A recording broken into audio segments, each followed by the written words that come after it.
Sebagai pegawai negeri sipil, kita harus memiliki nilai-nilai dasar berakhlak yang merupakan akronim dari berorientasi pelayanan, akuntabel, kompeten, harmonis, loyal, adaptif, dan kolaboratif.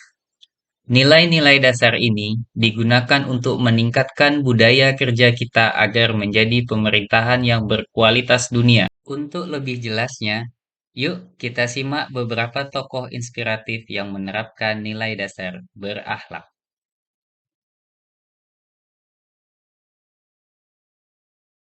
Salah satu penerapan sikap berorientasi pelayanan yang bisa kita contoh adalah Satpam Bank BCA, di mana beberapa waktu lalu pelayanan yang dilakukan oleh Satpam Bank BCA banyak mendapat pujian dari warga negara Indonesia. Satpam Bank BCA dikenal dengan keramahan dan ketulusannya dalam melayani setiap nasabah. Tidak pernah membedakan nasabah berdasarkan penampilan, selalu memberi penjelasan bahkan ikut membantu pengarahan nasabah jika terdapat kesulitan, sehingga hal ini dapat meningkatkan kepuasan pelanggan. Salah satu tokoh yang menjadi role model berakhlak adalah Sri Mulyani Indrawati. Siapa yang tak kenal tokoh yang satu ini? Ya, Menteri Keuangan yang memiliki segudang prestasi. Sri Mulyani adalah salah satu tokoh yang akuntabel dan bertanggung jawab dalam tugasnya. Selama menjabat sebagai Menteri Keuangan, beliau telah melakukan perombakan besar-besaran. Birokrasi yang sebelumnya dikenal rumit, kini lebih simpel sehingga Indonesia mulai banyak dipercaya oleh investor. Hal tersebut juga berhasil membawa kementerian yang dipimpinnya menjadi lebih transparan dan akuntabel. Terobosan Sri Mulyani yang lain adalah program Tax Amnesty. Program tersebut berhasil meningkatkan penerimaan negara dari sektor pajak dan menjadikan pajak sebagai salah satu motor pertumbuhan ekonomi nasional. Nilai akuntabel yang kedua yang ada pada tokoh Sri Mulyani adalah bersih dari korupsi. Hampir semua para karyawan perusahaan yang pernah bekerja bersama Bu Sri Mulyani mengatakan bahwa beliau adalah orang yang tegas, disiplin, rasional, dan juga tulus. Dikenal sebagai reformis, Bu Sri Mulyani sering tegas dan memerangi korupsi di Indonesia. Sehingga Departemen Keuangan Indonesia di bawah pimpinan beliau berhasil menjadi departemen paling tidak korup. Dengan semua prestasi beliau, maka jangan heran jika kerja kerasnya diganjar oleh banyak penghargaan, baik di dalam maupun luar negeri. Seperti salah satunya adalah menjadi Menteri Keuangan terbaik se-Asia Pasifik.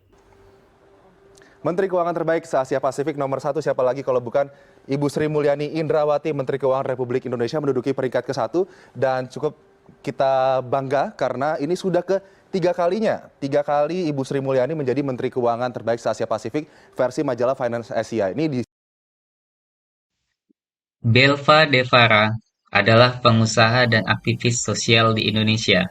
Ia dikenal sebagai CEO dan Direktur Utama salah satu startup sukses di Indonesia, yaitu Ruang Guru. Pada tahun 2017, ia terpilih sebagai salah satu dari 30 pengusaha paling berpengaruh di Asia oleh Forbes Magazine. Belva diketahui menjadi orang Indonesia pertama yang diterima di program gelar ganda pada studi ilmu komputer dan bisnis di University Teknologi Nanyang, Singapura. Berbekal pengalaman yang sudah malang melintang di dunia pendidikan, Belva pun terjun membantu Indonesia dalam transformasi sistem pendidikan dengan mendirikan Ruang Guru pada tahun 2014. Hal ini menunjukkan bagaimana Belva dengan segala kompetensinya mampu berkontribusi besar terhadap perkembangan pendidikan Indonesia.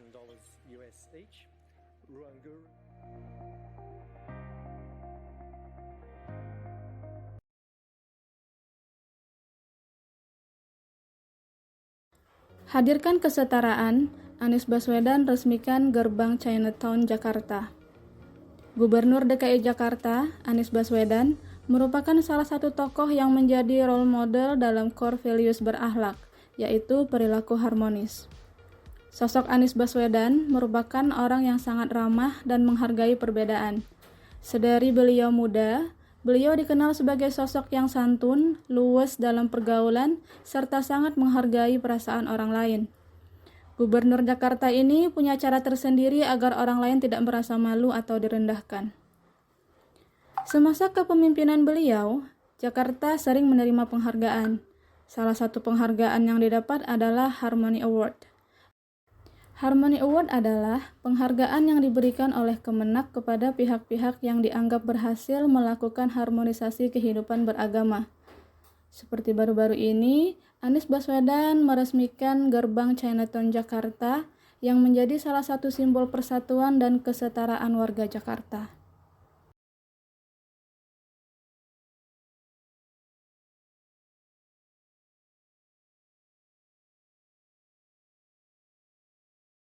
Pengetahuan akan Indonesia sebagai negara maritim yang memiliki potensi besar akan kekayaan lautnya bukan lagi pengetahuan yang tabu bagi masyarakat dari berbagai kalangan.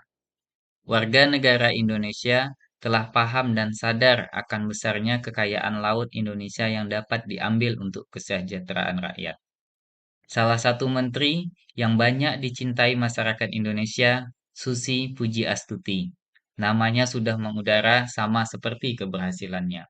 Beliau sangat berdedikasi tinggi dan sangat loyal terhadap kedaulatan Indonesia. Salah satunya dengan membuat terobosan menghancurkan kapal-kapal ilegal yang mengambil ikan di perairan Indonesia. Nokia versus Samsung. Pada masanya, yaitu akhir tahun 1990-an, Nokia adalah sebuah brand yang paling berjaya di jagat telepon genggam. Banyak terobosan dari Nokia yang menuai popularitas besar. Tantangan besar pertama muncul di tahun 2007 dengan kedatangan generasi pertama Apple iPhone. Kemudian pada tahun 2008, sistem operasi Android mulai menyapa dunia. Kehadiran Apple pertama kali belum menggoyang posisi Nokia. Namun kehadiran Google dengan Android-nya yang disematkan di Samsung lah yang mampu menggoyang Nokia. Yap, Samsung. Perusahaan asal Korea yang terus meroket tersebut memang membuat para kompetitornya semakin ciut. Samsung berhasil mengambil momentum melalui kerjasama dengan Android-nya Google. Samsung sangat adaptif dengan perubahan zaman dan terus melakukan inovasi melahirkan produk baru. Hampir di setiap tahun Samsung selalu launching produk baru, dari tahun 1988 sampai dengan saat ini. Bahkan di setiap tahunnya, tidak hanya satu produk.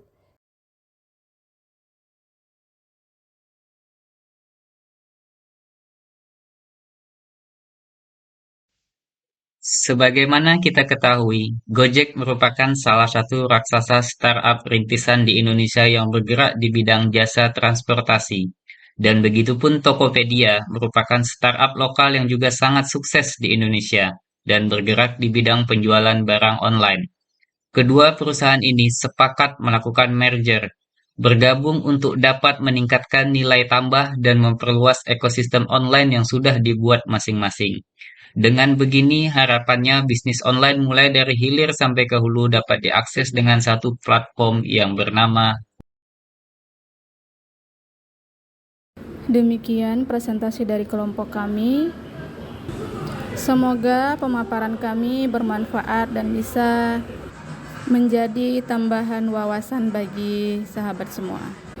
Dan kami mengucapkan terima kasih kepada insan-insan kreatif yang sudah membuat video yang bisa kami jadikan sumber dalam pembuatan tugas ini. Akhir kata, wassalamualaikum warahmatullahi wabarakatuh. Kami sebagai ASN yang berakhlak, bangga melayani bangsa. Kalau kamu?